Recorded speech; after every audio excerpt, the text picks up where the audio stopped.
நீண்ட காலத்திற்கு முன் ஒரு அழகான ஜப்பானிய கிராமத்தில் ஒரு சிறிய குடிசையில் ஒரு வயதான பாட்டி தனது கர்ப்பிணி மகளுடன் வாழ்ந்தாள். அந்த வயதான பெண்ணின் அண்டை வீட்டார் மிகவும் செல்வந்தர். அவருக்கும் கர்ப்பமான ஒரு மகளும் இருந்தாள். அயலவர் செல்வந்தரும் கருணையுடனும் மக்களுக்கு உதவுபவரும் ஆவார்.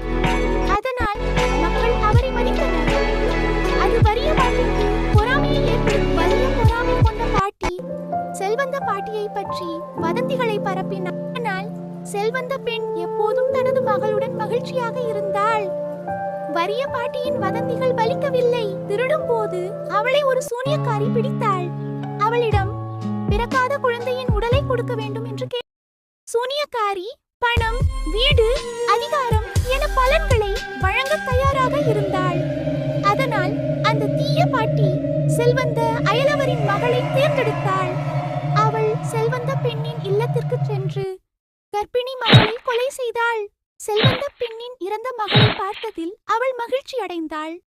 அந்த இறந்த பெண்ணின் கழுத்தில் தன் மகளுக்கு தானே கொடுத்த சங்கிலி இருப்பதை பார்த்தாள். அப்போது செல்வந்த பாட்டியின் வீட்டில் தங்கியிருந்த தனது மகளுக்கு தனது எதிரியின் மகளை கொல்ல வந்தாள். ஆனால் தனது சொந்த மகளையே கொன்றாள். இந்த மனம், கண்ணீரின் ஓசை, குரலின் அலறல். ஆனால் அவள் நடந்தாள். என்ன செய்ய வேண்டும் என்று அறியாமல் பின்னர் மறைந்தாள். பொறாமையின் நிழலில் நடந்தாள்.